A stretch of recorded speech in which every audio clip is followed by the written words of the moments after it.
뭐 그렇습니다. 네. 그야말로 신기술 의병 같은 심정으로 하신다 이제 그렇게 들립니다만은 어쨌든 좋게 얘기해서 그런 거죠. 네, 이 세계적으로 우리가 지금 새로운 이 신수종 산업을 찾고 있고 또 뭐 젊은이들에게 좀 더 그 꿈을 열어주고 싶어 온 사회가 아주 열망을 가지고 있습니다. 이 3D 프린터 산업이 그럴 수 있을까요? 그러니까 지금 뭐 창조 경제 말씀하시는데 사실 그 3D 프린터라는 게 결국은 컴퓨터 안에 새로운 걸 만들어서 실제적인 상품을 만들어내는 거지 않습니까? 그게 일종의 창조 행위라고 할 수 있고요. 그러니까 제가 이렇게 봤을 때 우리나라 사람들이 그 머리는 좋기 때문에 지금 머리가 좋아서 한국에서 레고가 제일 많이 팔린다고 그러더라고요.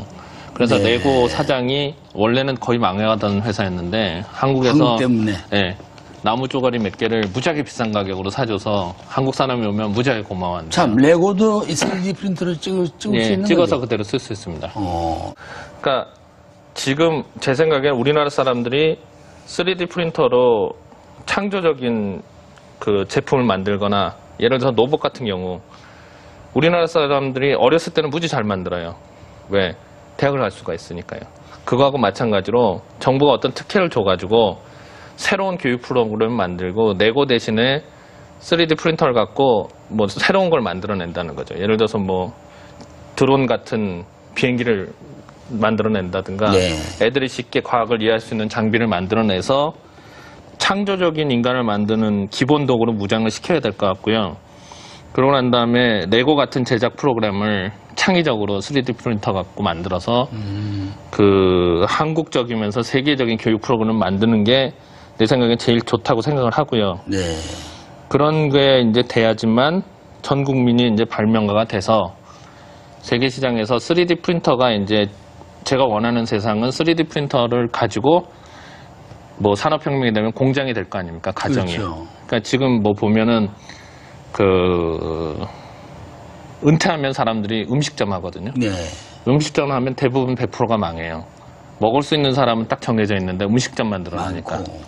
그러면 2, 3억 들여서 그걸 하느니 뭐 500만 원, 1000만 원짜리 3D 프린터를 한 10개 갖다 놓고 옛날에 그 실장갑 같은 거 오바로크로 해서 이제 집에서 만들어서 했던 시대처럼 재봉틀 같은 거 했었잖아요. 그거를 우리나라에서 전체적으로 만들어낸다면 한국에서 가내공업이 이렇게 다시 부흥을 할 수 있겠네. 그러니까 한국에서 이 고급 인력 은퇴해서 음식점 만들어서 그렇게 하는 것보다는 제 생각에는 금속 프린터 싸게 만들어서 500만 원, 1000만 원 정도 되는 거 한 2억 들여서 뭐 매장 만들 거 아닙니까? 그러면 20대, 30대 가지고 하다못해 외국 부품이라도 찍어내면 자동차 부품 뭐 고가지 않습니까? 뭐 하나에 뭐 50만 원, 100만 원. 그거를 안방에서 찍어낼 수 있는 거잖아요. 그렇죠?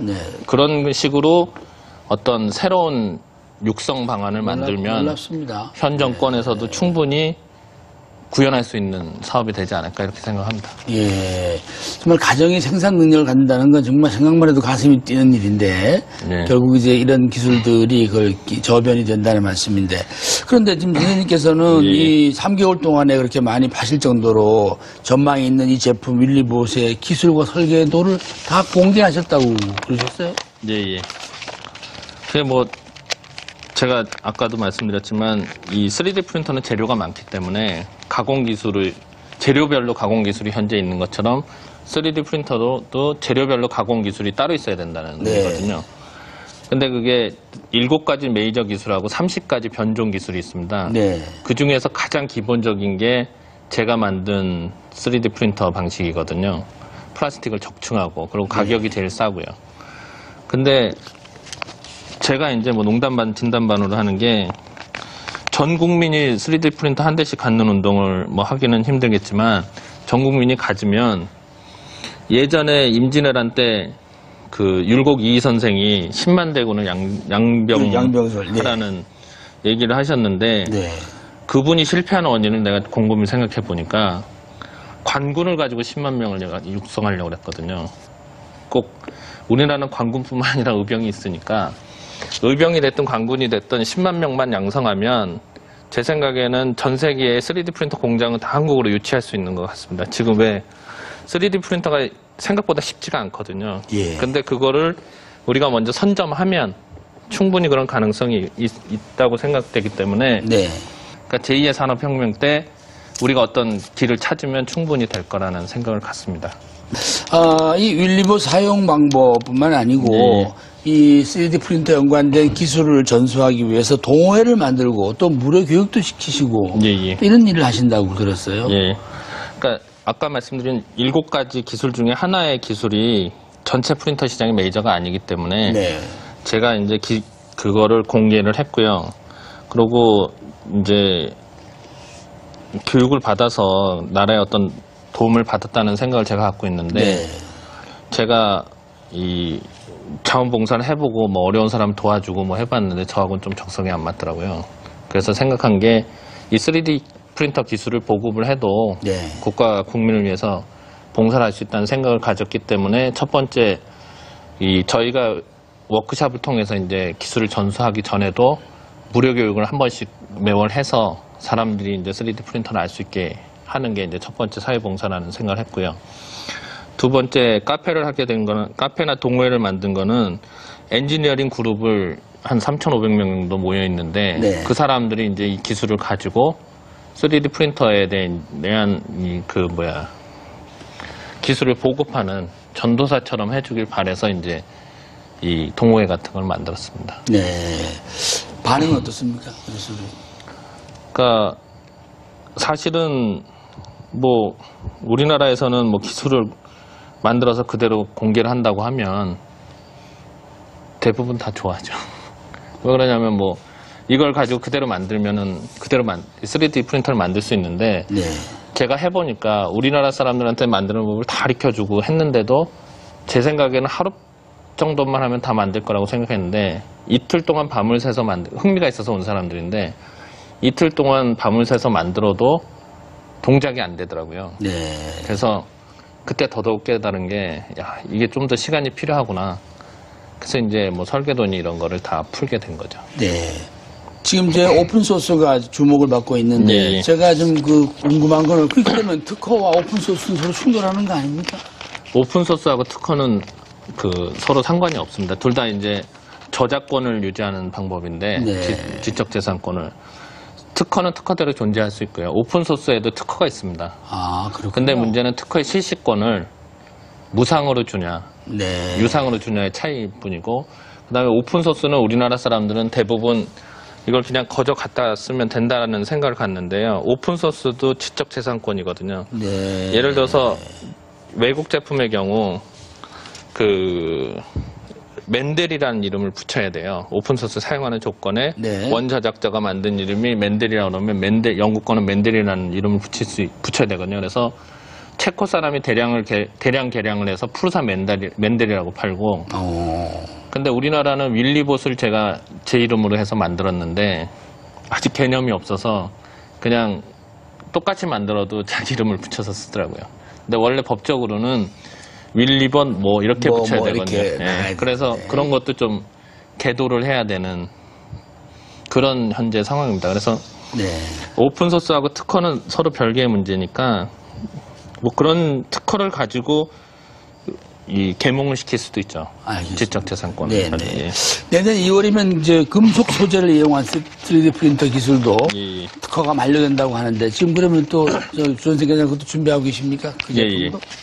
이 특허를 처음에 만든 친구가 1986년에 대학교 4학년이던 칼 데커드라는 사람이 이제 특허를 만들어서 네.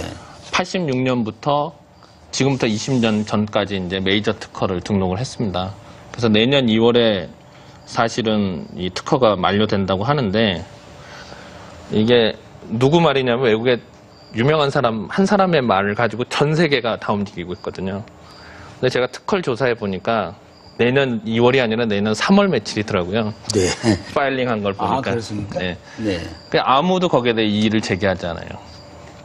그러니까 아무도 모른다는 거죠. 한국은 더더욱 모르고.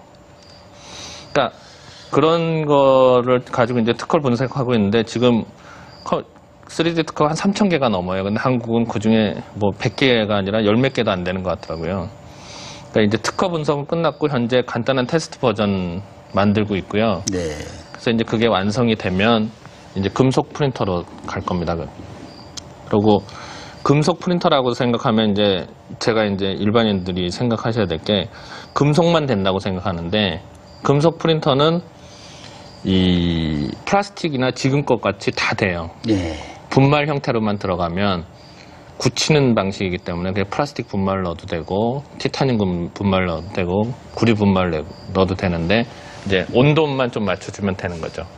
그러니까 그런 류의 지금 시장이니까 제가 이제 생각했을 때 이런 FDM 방식의 프린터는 없어질 확률이 많아요. 과거에 도트 매트릭스 프린터가 없어졌듯이. 네. 근데 이제 금속 프린터 가격이 지금처럼 레이저 프린터 가격이 10만 원대로 떨어지면 아마 그때는 그런 시장이 될 거라고 봅니다. 이 3D 프린터가 그 네. 사용이나 제조나 보급에서 좀 그 붐을 이루는 시기는 대략 언제쯤 보십니까? 그건 저도 모르겠는데요. 그래도 뭐 좀 판매를 하시고 사업을 하시니까 그러면 예를 이렇게 들어드리겠습니다. 그러니까 이거랑 비슷한 게 뭐냐면은 레이저 프린터거든요. 지금 2D 네. 시장의 레이저 네. 프린터. 그걸 누가 처음에 상용화 시켰냐면은 지금 돌아가셨는데 스티브 잡스라는 그분이 그 맥킨토시, 애플 컴퓨터 다음에 맥킨토시라는 기종을 만들었거든요. 맥킨토시를 만들면서 맥킨토시만 갖고 나가면 좀 애매해서 5,000불짜리 레이저 프린터를 처음으로 상용화시켜서 일반인들이 쓸 수 있게 해줬어요. 네. 근데 그때 당시도 지금 현재하고 똑같거든요. 그때 당시에 인쇄용 언어였던 포스트 스크립트라는 게 있었고 이 3D 프린터에서는 G코드라는 게 있었어요. 예. 그리고 가격도 일반 인쇄용 프린터는 가격이 현저하게 비쌌고 레이저 지금 현재의 메탈 프린터도 현저하게 비싸거든요. 뭐 한 60만 불에서 40만 불까지. 이쪽의 프린터도 마찬가지고요. 그러니까 그런 류의 시대가 될 거라는 건 확실한데 그러고 난 다음에 몇 년 후에 지금 현재 돼가지고 그 레이저 프린터 누구나 쓰지 않습니까? 그러니까 그거는 그렇게 생각하시면 될 것 같아요. 레이저 프린터 누군가의 내년 2월이나 3월이 그 스티브 잡스 같은 천재가 할 수 있는 인생에서 한번 기회죠. 그게 한국 사람이 될 수도 있고 그 외국 사람이 될 수도 있고 그거는 뭐 소위 이제 개봉 박두입니다. 이제. 누가 점지를 해주냐 하는 거지. 그것까지는 제가 잘 모르겠습니다. 그 기회를 가진 사람. 네. 끝으로 이제 이 3D 프린터가 가져올 산업혁명 또는 예. 우리 그 경제적인 그때 큰 변혁에 대비해서 우리 정부나 국민들 또 우리 젊은 학생들에게 하시고 싶은 말씀 있으면 해주시죠. 지금 3D 프린터가 지금 제가 느끼기에는 뭐 조용한 아침의 나라 같은 상황이라고 말씀드렸는데 조선 말에 선각자 박지원, 박재가 같은 선생들이 이제 외국에서 문물을 들여와서 많은 사람한테 알려줬는데 그거를 이제 뭐 세국 정책이나 이런 게 묶여가지고 못했듯이 과거에 이제 애국 개몽 운동처럼 3D 프린터만 봤을 때 국민이 개몽이 필요한 시기라고 생각합니다. 그래서 제 생각에는 저가형 프린터를 누구나 사용할 수 있게 그 가격 자체가 PC 정도 가격밖에 안 되고 네. 그리고 이제 일반 시장에서는 지금 PC방 같은 게 거의 장사가 안 되거든요. 그런데 그 3D 프린터를 넣어주면 찍는 시간이 오래 걸리니까 그쪽도 뭐 장사가 되고 그러니까 여러 가지 국민이 접할 수 있게 개봉 운동이 좀 들어갔으면 좋겠고요. 그리고 현재 우리나라 이 3D 프린터의 수준이 뭐 아까 말씀드렸던 뭐 화천기계라든가 뭐 원료를 만드는 업체가 원료를 만들지도 않는데도 3D 주식으로 해서 뭐 20% 30%까지 올라가는 걸 보면 사실 제가 봤을 때 외국에서 보면 아까 말씀드렸듯이 뭐 코미디인 나라거든요. 그러니까 그런 거에 대해서 계몽이 많이 돼야 될 거고 기자나 아니면 사회 지도층들이 이제 좀 그런 쪽에 인식이 많이 됐으면 좋겠고요. 그리고 정책으로 생각한다면 3D 프린터가 이제 과거에 우리나라가 인터넷이나 네. 산업혁명엔 뒤졌지만 인터넷이나 컴퓨터로는 전 세계 앞서갔거든요. 그렇습니다. 그거하고 마찬가지로 3D 프린터도 앞서가면 제2의 산업혁명이란 때에 훨씬 더 우리가 좋은 위치를 차지할 수 있지 않을까. 그래서 거기에 좀 더 어렵지만 현 정부에 있는 분들이 좀 더 노력해 주시면 과거에 뭐 제2의 산업혁명에 일본에 뒤져가지고 제가 메이지 신궁에 일본 히로히토 천황의 메이지 신궁 가니까 히로히토 천황의 78번째 업적 중에 하나가 조선 합방이라고 돼 있더라고요.